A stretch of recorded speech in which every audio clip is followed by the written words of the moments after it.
Welcome to A Double Double and Dice with your host Kim. and Jocelyn.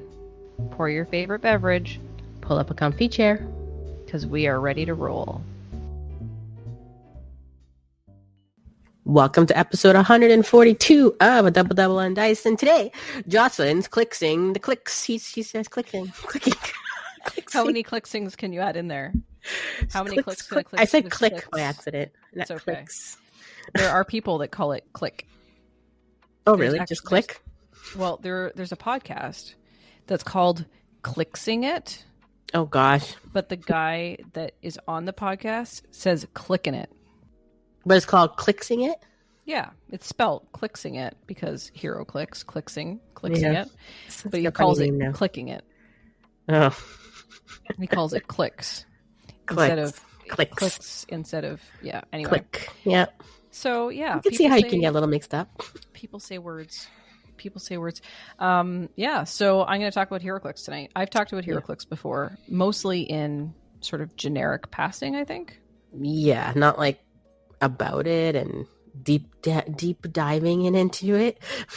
Getting into the hidden complexities. What did Arjun Lucan used to say? The hidden complexities and something. I can't remember now. Oh, it's been too long since I've listened to Roll & Thunder. I might have to pull an episode out just to listen to that. Anyway, that's Dice Masters. So this is Heroclix. Heroclix is a WizKids game. And Heroclix has been around for 20 plus years. And it has an interesting history, most of which I was not around for because I didn't start playing it really till 2019. Maybe a little bit before that, like dabbled. But it was a game that was made and it's figures. And initially there were no cards. They were just figures. And to click the dial, you had to have a special ring. Do you remember this, Kim? Did you ever have any of those versions of the figures? A special ring? I don't remember. Yeah. So the idea was you would wear a ring on your finger that matched the bottom of the dial of the character. No. So when it was time to click it, you would put it on the ring and you would turn it that way. And then they created the new dial, which has a fancy name that I can't remember right now. So it didn't have any abilities? Yeah. So I didn't play back then, but there were no cards. And then they started gradually introducing powers. And I don't know exactly at what point this happened. So, don't at me. But the company that was running Heroclix stopped making it because it wasn't WizKids then. It was somebody else. I think it was Tops.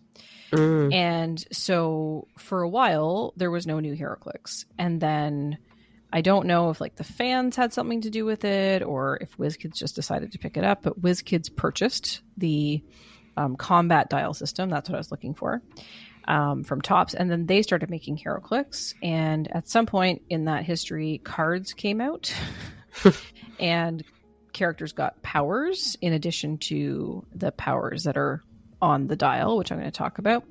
And then they've been through many rules changes.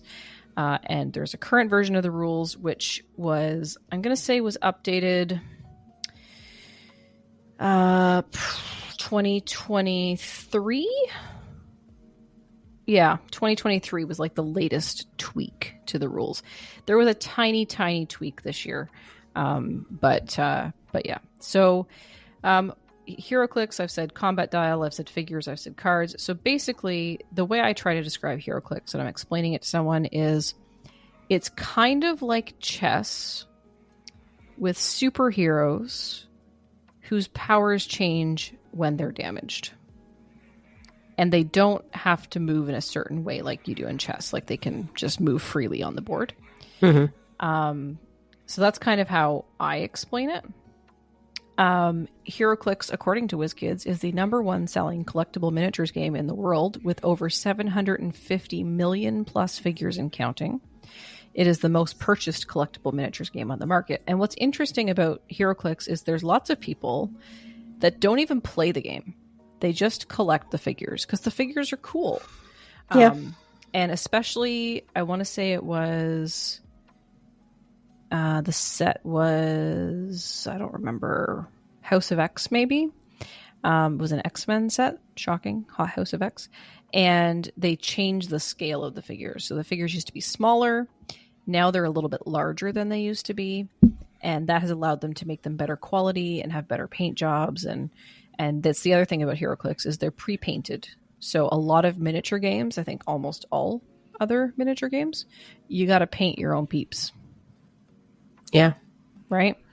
So what's that one that did you back it, Kim? Marvel United? Is that it? Oh, yes. Yep.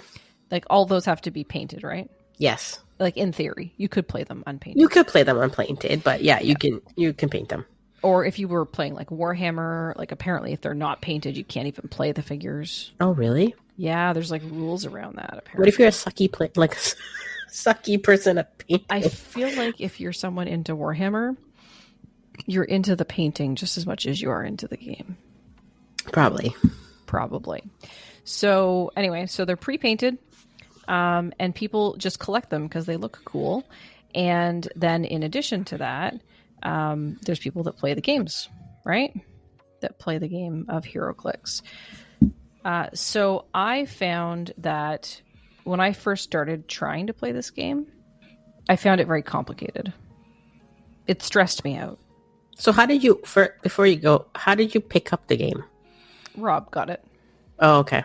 Yeah. So Rob used to play a long time ago with some of his buddies, and he showed it to me once, and I was very overwhelmed. And then he started playing it a little bit more. And then back when we used to get together to play Dice Masters, we did Heroclix sometimes. Remember? You would come out and we played some Heroclix, and we had some OP kits and stuff like that. And I just, so the thing about what's great about the Heroclix is that they're dynamic, right? So when you damage them, they take clicks of damage, and that changes their power, and then eventually they get KO'd, right? So, and now today I find that like this amazing, dynamic, cool thing. But when I first started playing, I got so stressed out because there's a lot of powers. So the combat dial has speed, you have attack, you have defense, and you have damage. And then figures also can have range, which means they can make far attacks. Every figure can make a close attack, but you have to have a range to make a far attack. And then in each of those powers, there are different colors, and each color represents a different ability. Okay, so there's a card that even the most experienced players will have with them at the table whenever they're playing. And it's called the Powers and Abilities card. And it's basically like a cheat sheet for Heroclix, because each of the powers has a color and the color reflects the power. So I don't know that I'm explaining this particularly well.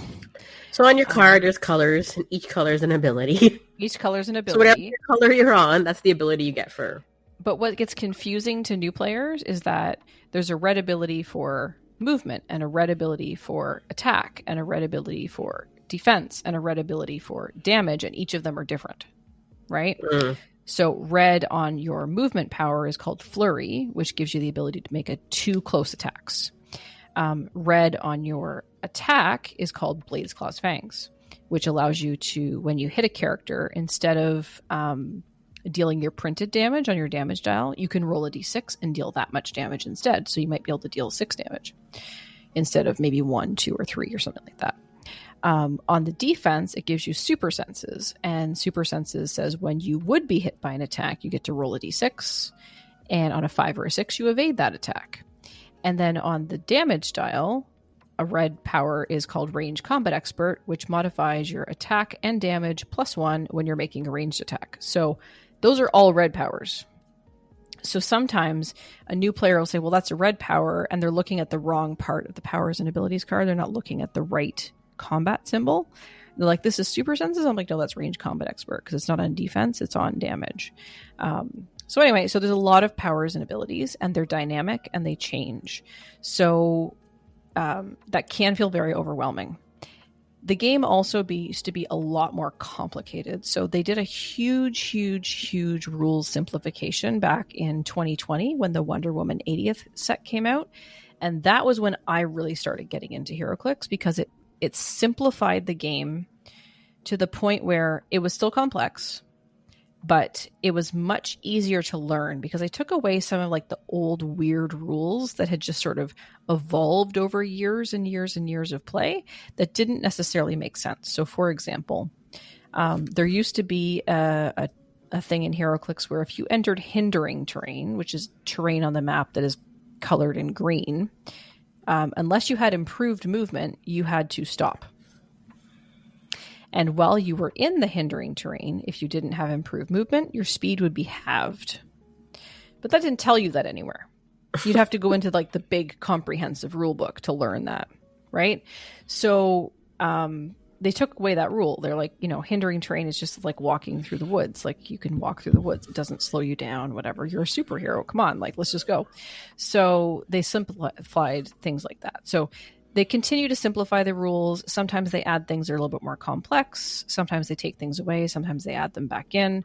But I would say that the rules are in a pretty good state right now, and I find it fairly easy to get into Heroclix. So by far and large, the most common game version of Heroclix is called Modern Age, which is, a current set of sets. And if you're familiar with any type of TCG, you know that they have like modern and golden or standard or whatever. So modern is the current set of figures.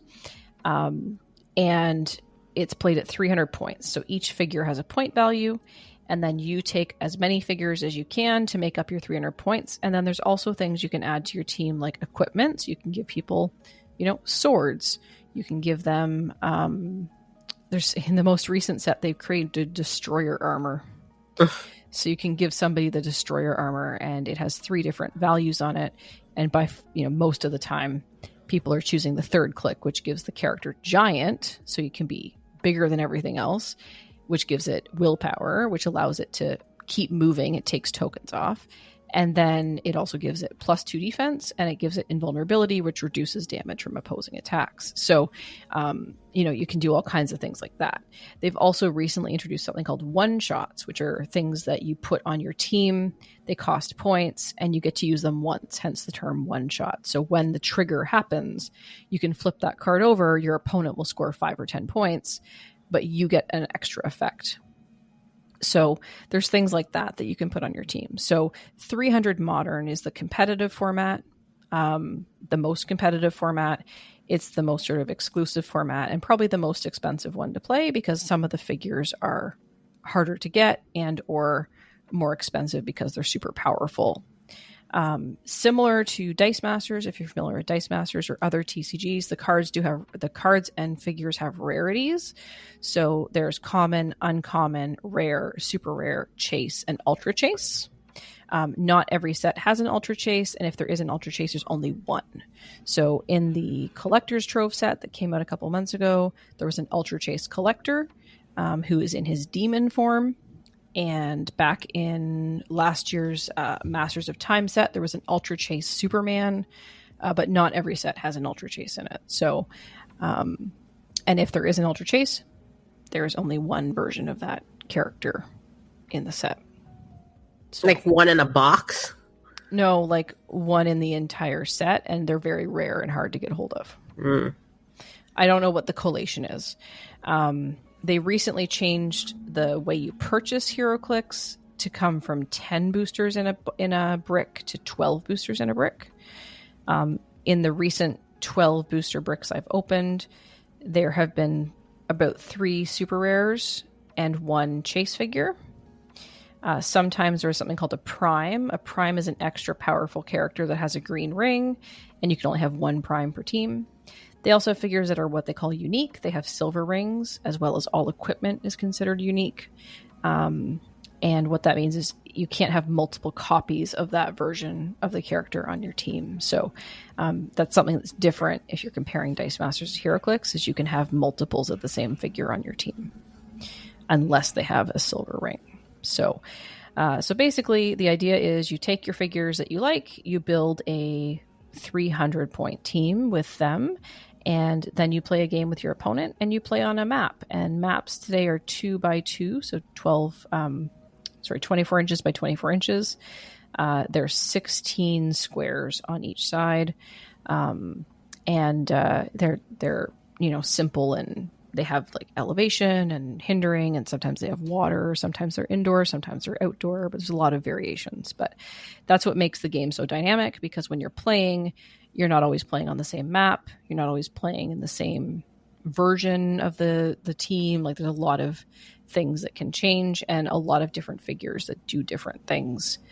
So if you like to be someone who has like, again, I keep relating it back to Dice Masters. Like, you could have like a tent pole type figure, or in Dice Masters, you would have like a tent pole character. Like, that's the one that you're always buying. It's like a big beefy character that's going to do all the damage, and then some stuff that supports it. Or, you can have a bunch of smaller characters that make a bunch of attacks and things like that. So that's the competitive format. This weekend, after we record and before this episode comes out, the big U.S. Nationals tournament is happening at Origins in Ohio. Okay. So that's coming up. Again, it's already happened by the time you're listening to this, but U.S. Nationals is happening this week. So, and then Canadian Nationals is coming up in August. And then, of course, there's going to be the World Championships in September in Memphis, Tennessee. Are you going to the August one? August, yes. Yeah, we're heading up to Ottawa for that. It's being held in Ottawa at Studio Stasia. Friends of ours, Steve and Asia, are hosting it. So looking forward to heading up for that. But if you're a new player, there's lots of other ways to get involved in Heroclix. And the most recent one is they've started coming out with what they call Heroclix 400. So what this is it's a set of figures, 4 figures specifically, that when played together, they can make either a 300 or a 400 point team, because sometimes people are playing Heroclix at 400. You can play it at any point value. You could play like 1,600 points if you wanted. That's a lot of points, but you could. It's possible. So the figures can be played at 300 or 400 point teams. It's like a team in a box. They're all designed to work together. They have complementing powers, and they've launched 2 of them so far. So there's the Wakandan set, Wakanda 400, which came out at the time of the Black Panther. And then there was the Captain America's Kooky Quartet, which has recently launched. And that one's got some super cool figures in it that are meta playable. And then there's a bunch more that have been announced. So it looks like moving forward, you're going to get a 400 set with most of the versions of the, or most of the sets that are coming out. And typically, Heroclix releases somewhere between 4 to 6 sets a year. Last year was 4 sets. This year, we're already at 3. And they've announced at least 3 more. I don't know if they're all going to come out, but we've had Collector's Trove, Smash and Destroy. Black Panther was technically out last year, but in Canada didn't come till this year. And then Lantern Legacy is coming in July. And then they've announced X-Men 97 for September. And again, those dates are sort of tentative, similar to those that followed Dice Masters. Heroclix dates are constantly changing, but not as bad as Dice Masters was as far as like delays and miscommunication. Or no product.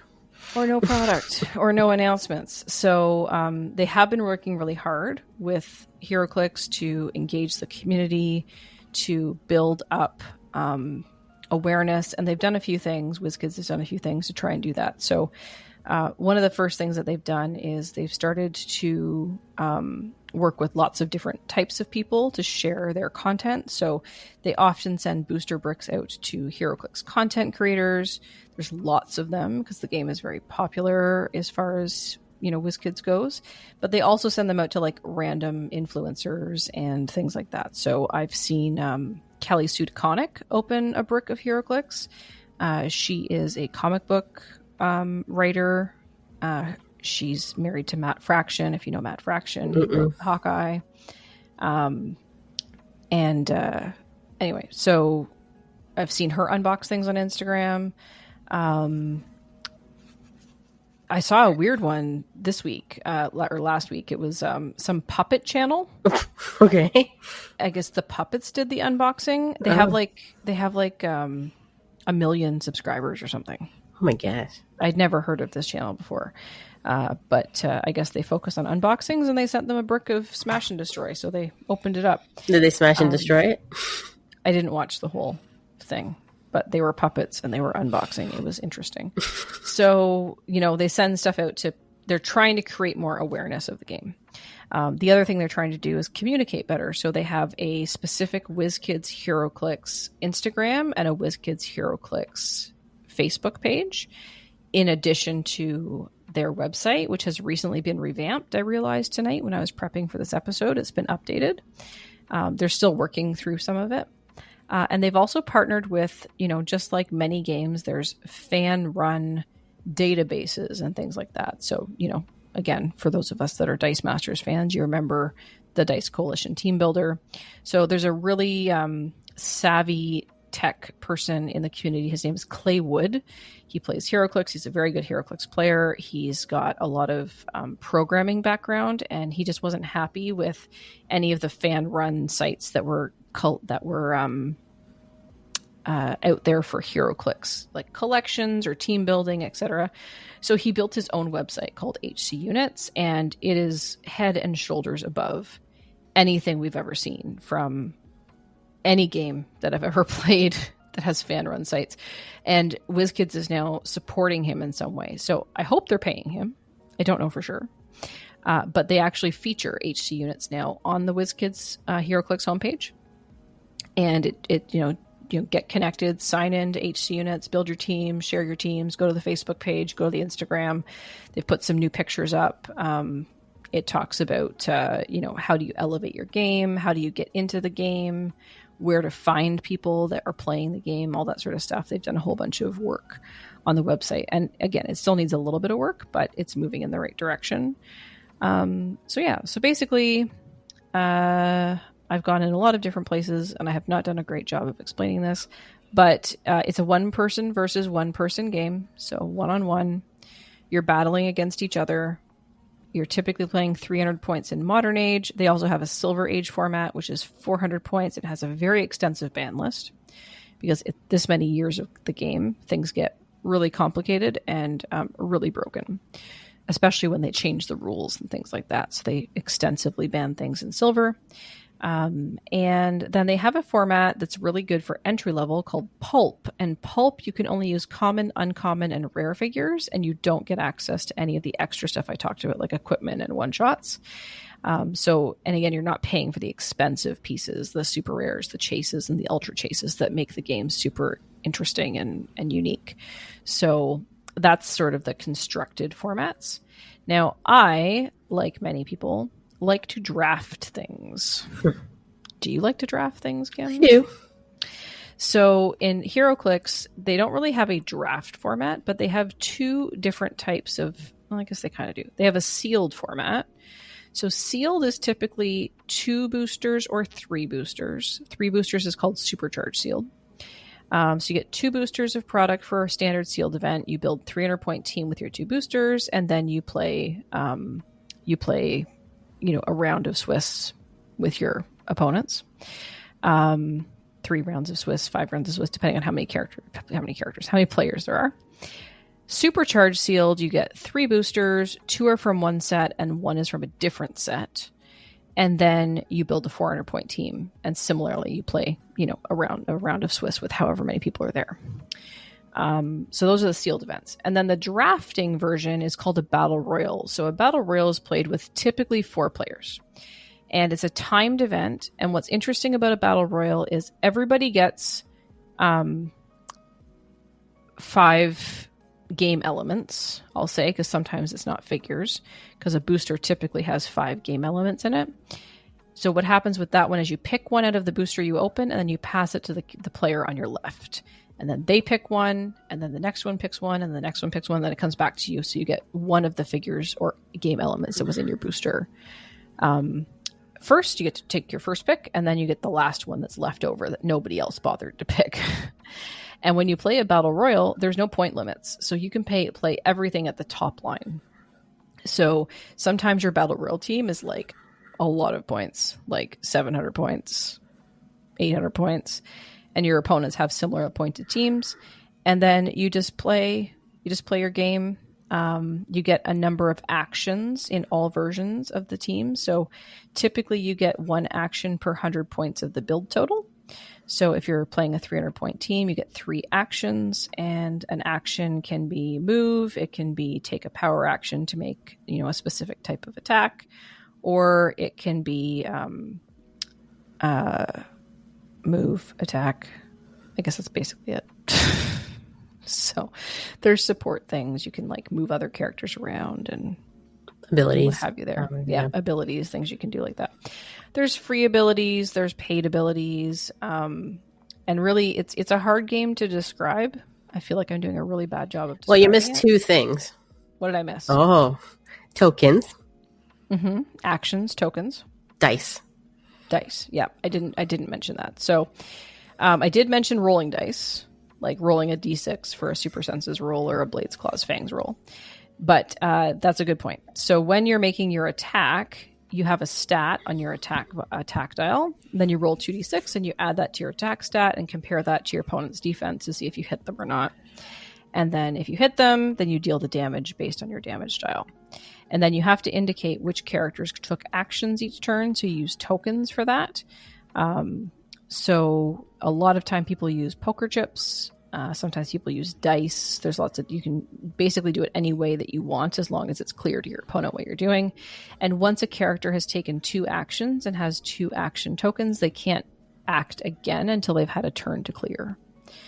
There are ways to take tokens off your characters. There's things like willpower where they kind of have like an extra, the will to continue going. So you roll a d6, and if you succeed that willpower roll, then you can take a token off and you can act again on your next turn. Or you have leadership, where at the beginning of your turn you roll that leadership roll next to your opponent, or not next to your friendly character. And if you succeed your leadership roll, you can take an action token off of that character that's next to you, and they get to act again. So there are ways to do that. So yeah, lots of elements: figures, cards, dice, a way to indicate your actions. And like I said, you need your powers and abilities card and the comprehensive rulebook. So the Heroclix comprehensive rulebook. Do you want to guess how many pages it is, Kim? Oh my gosh. I never bookmark it. I just type it into Google, and it's always the first. Well, you said it in a way like it's going to be a lot, so I'm going to go with 72. Okay, so when I Google it, it says Heroclix rules. You visit often, because I also judge at our local store. So the rules were most recently updated in March with a small tweak, and you said 70. How many? 72 pages. Okay, higher. I was going to guess 100 and something, but I don't think it's that high. Well, give me a number. 124. Lower. It's in the hundreds? Yes. 113. Slightly lower. 109? You're so close. Oh, 8? A little bit less. 6? Yes. There's 106 pages in the current version of the Heroclix Rulebook, which is actually updated, I apologize, on May 5th. No, that's not right. It tells us at the bottom. March. No, it wasn't May 5th. It was in March. So anyway. So, yes. So, 106 pages. Oh my gosh. It's a lot. Now, some of those pages are duplications of the powers and abilities. They explain all the powers and abilities that are on the powers and ability card. It is a PDF document that you can just grab from the website. There is a quick start rules. I do not recommend. The quick start rules leave a lot to be desired. It's called the core rulebook. It sort of gets you off the ground, but not particularly well. So I personally think the best way to learn how to play Heroclix is you find someone who knows how to play, who is a good teacher, who will sit down and sort of walk you through. And whenever I teach someone, I don't go through all of the things that we just talked about, powers, abilities, actions, whatever. It's like, okay, pick a character you like. You like Batman? Here's a Batman. Great. I'm going to play Wonder Woman. And we play like one character each to get started. And we go through the concept of moving across the board. You take a move, you take an action token. You attack something, you take an action token. Okay, now you have 2 action tokens. So this turn you can't do anything except clear at the end of your turn so that you're ready to go for next turn. Then we start entering into some powers once we have the sort of the flow of move and attack, right? Range attack, close attack. Then we start adding in some powers. I usually start with movement powers because, it's always much more fun to move and attack in the same turn. Yeah. As opposed to move up and then wait. So I start with movement powers and usually attack powers. And then we add in defense powers and damage powers. So we work sort of slowly at it, depending on, your level of comfort. And that's basically how I do it. And then once we get the hang of that, then we get into more complex things like free actions versus costed actions and leaderships and willpowers and things like that to make your characters continue to go. And then we start talking about team building and how to best build your team. Even in a casual setting, you want to have certain powers available to you just to make your team run a little bit smoother. An easy example is, if you have a character with flight, someone with flight can carry another character. So that means that you can carry someone up and they don't have an action token. So next turn, they're ready to go. They're in position, right? So there's different things like that. So then we start talking about strategy and technique and start building more complex teams. And I always just say, just jump in. Because everybody, for the most part, in this community is very, very friendly and willing to help you learn and teach because we just want more people to play the game. So we will teach you. We will show you how to play your figures. We'll do all those types of things. And that's the best way to learn. The second best way to learn would be to look at some of the videos that are available on the internet. Now, this is, I'm going to say, take this with a grain of salt because, as I mentioned, the game's been around for 20 plus years. There's a lot of old content available and the rules change often. So my suggestion would be try and find videos that are from within the last 12 to 18 months. Most recently, WizKids worked with a gentleman that I know by the name of Asiel, and he built some Learn to Play Heroclix videos with WizKids support, and those have been posted up on the WizKids page, and I think they're also available on the Heroclix page on the website. So those talk a little bit about how to get into the game and how the game works and the mechanics of the game. Also, if I'm going to toot my own horn, the other thing that I do that is not this is Dice Station Zebra, which is primarily a Heroclix channel. We have done other things on there, but Rob and I got into the habit of, when we played online Dice Masters, we got into the habit of constantly communicating our moves, right? Like in Dice Masters, I'm fielding this Iron Man at level 3. This Iron Man at level 3 is attacking, whatever the case would be. And that made it easier for our opponents when we were playing online. And when we started building Heroclix videos, one of the things we found was missing in Heroclix videos was explaining what you were doing. When you're watching a game and you don't understand what's happening, it's very difficult to figure out what's going on, especially against 2 experienced players that are just sitting there and they're just like moving pieces and rolling dice. And you're like, what happened? Why did they do that? I don't understand. So we always communicate our moves. I'm going to charge 4 to attack Wonder Woman. I have a 10 attack with Blades, Claws, Fangs. I'm going to roll my dice. I need a 7 to hit your 17. Okay, that's a 7. I'm going to roll my die. I'm going to deal you 6 damage, right? So we always communicate that, and we do a pretty good job of trying to stay away from shorthand. And we've had some really good response to that. We've had quite a lot of recommendations in the community and online of Dice Station Zebra is a great place to learn how to play Heroclix because they do a very good job communicating that. So, we've thought about that since the very beginning, and we continue to sort of focus on that. So we don't necessarily have Learn to Play videos, but we do communicate what we're doing very well when we're doing it. There's always room for improvement. We did do some starter set games a little while ago. Starter sets are, again, a good way to get into the game if you don't have access to figures or you're not sure you want to buy like a whole booster brick.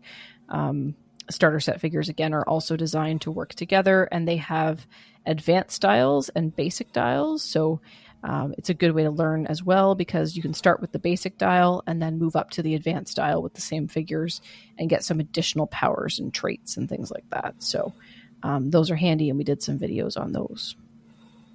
Yeah, and then the other thing about Heroclix that's cool is they're entering new spaces. So they've started to launch what they call iconics, and iconics are iconic moments in comic book history or iconic things in pop culture. So, last year the big hot business was they came out with a Kong figure, like King Kong, because Kong is in the public domain now. Not King Kong, but Kong.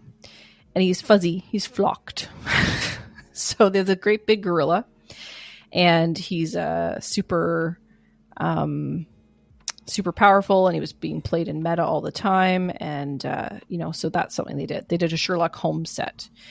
They recently launched a Beetlejuice set. Oh, and they've also done certain things based on not just comic books, but now they're doing like movies. Like there's a Batman Forever set coming out. Is that a movie? That was the one with Patterson, right? No, Batman Forever is older. It had like Jim Carrey. And okay. Was that one George Clooney? Maybe. Or was it Val Kilmer? George Clooney only did one, didn't he? Batman, that was a Val Kilmer.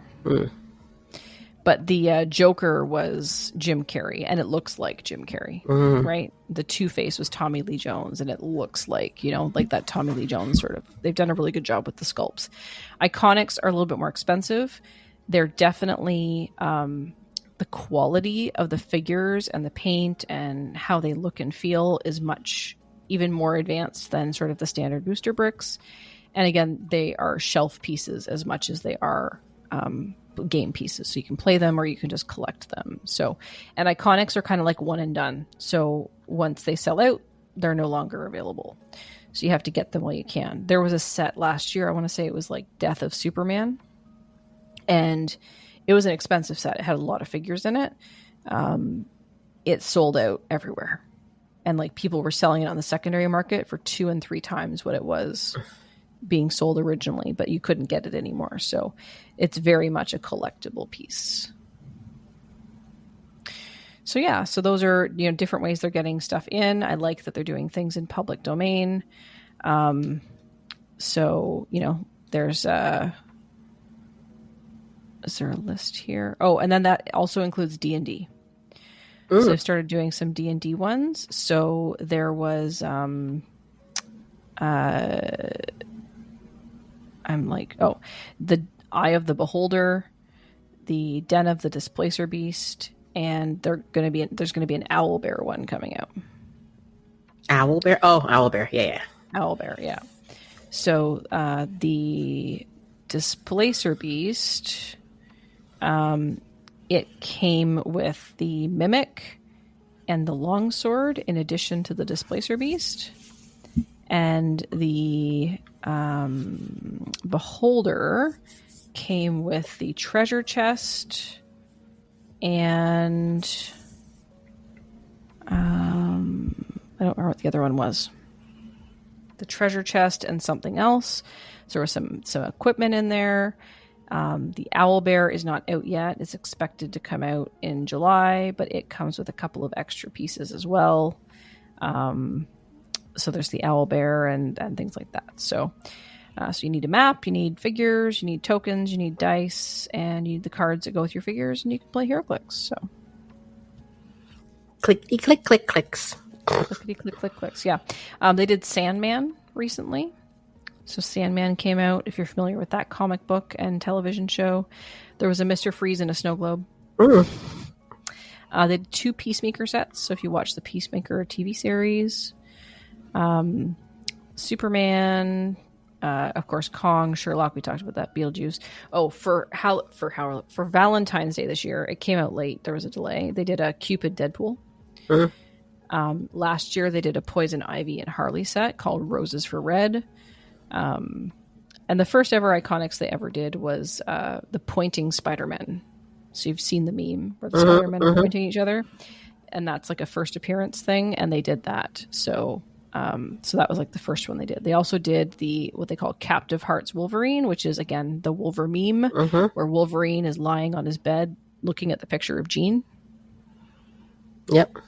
Right? So they did that. So there's lots of cool stuff. The sculpts are really neat. There's a Captain America in the ice. That one's super interesting. So there's different ways to get in. If you like to collect the figures, the Iconics are really cool. Most of them have some competitive play value. And again, what I really like about it is the strategy. It's constantly evolving. The game state is constantly evolving.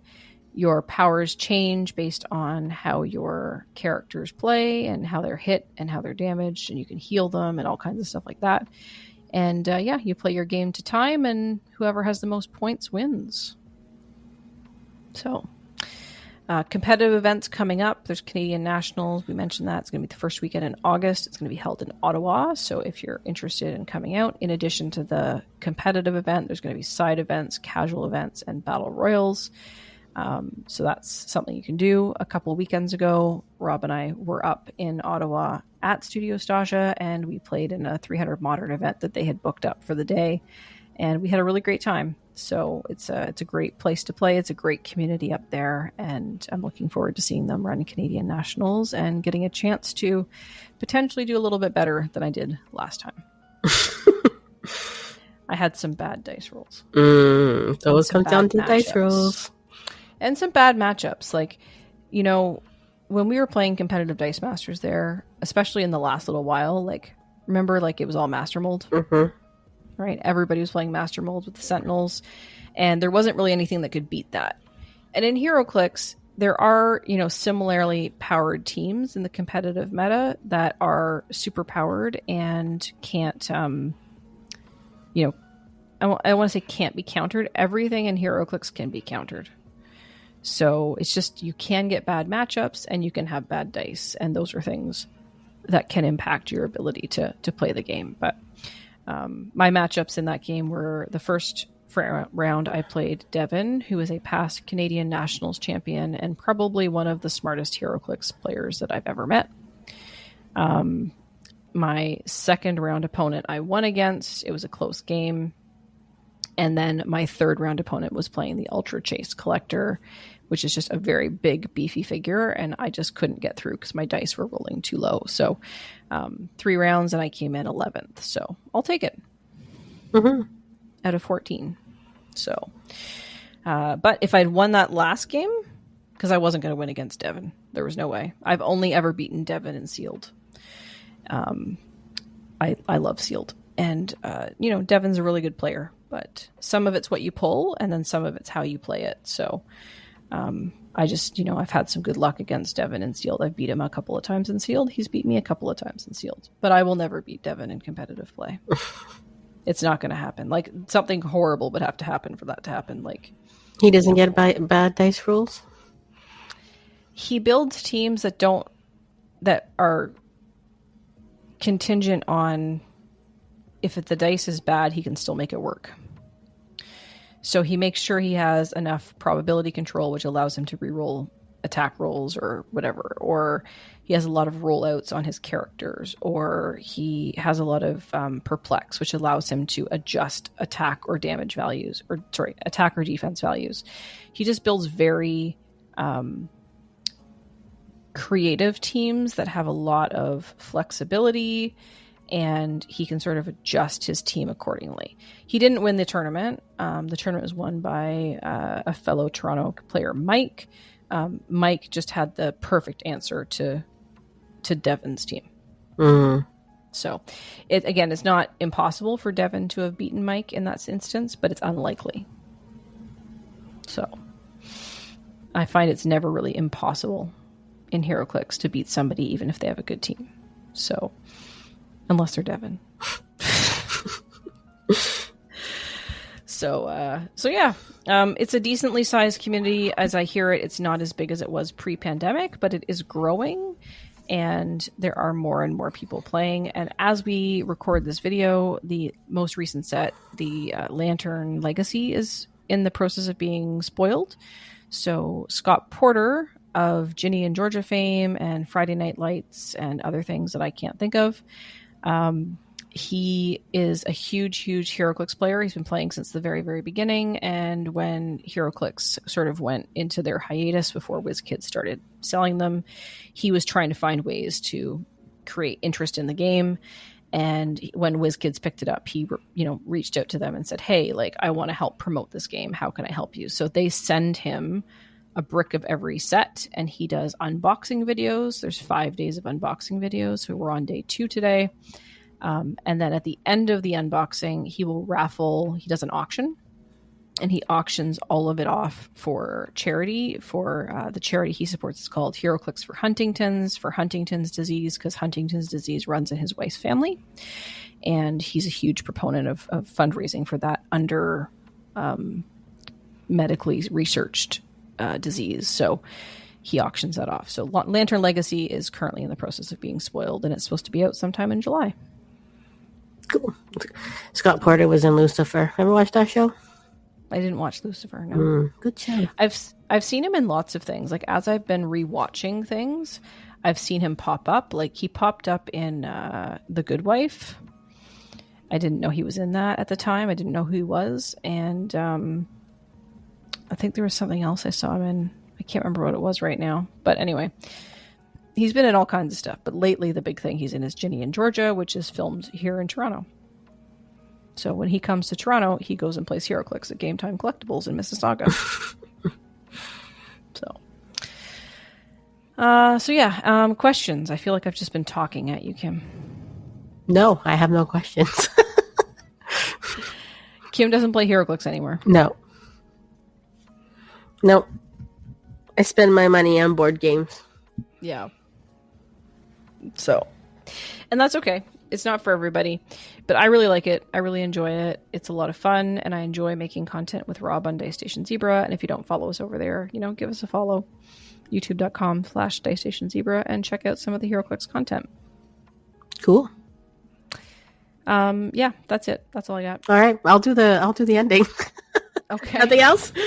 Did you want to talk about any games, Kim, or is that kind of all of it we have for today? We'll save mines for later episodes. Oh, should we do the dice bag?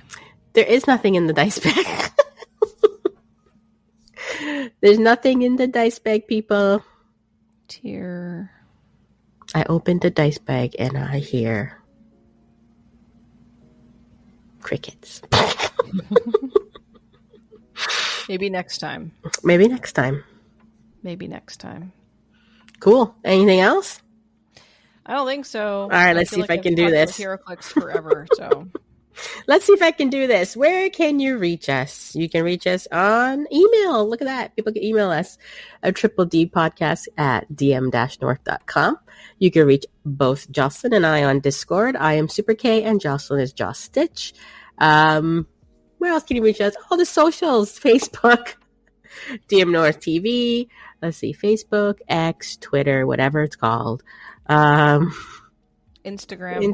Oh yeah. Do we even post anything there? I have no idea. What was the other one called? Blue? What's it called? Blue Sky? Yeah. I don't even know. I'm not. TikTok. I've never even been on it. TikTok. You can always go to our website, dm-north.com. All our podcast articles go up there. And all our board game things. Where else? YouTube. Oh yeah, YouTube. And Twitch. Matt and I Twitch. We play board games on Twitch. We Twitch. What do they call those people? Twitchers? I don't know. What do you call Twitch people? Twitch people. That's what I call them. Yeah, so YouTube, DM North TV. Mostly all our videos go up on there. We play board games every Saturday night on Twitch, DM North TV. I think that's it. That's pretty much it. Yeah. Yep, I think you got it. Anywhere.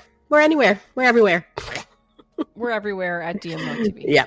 Until next time on A Double Double in Dice.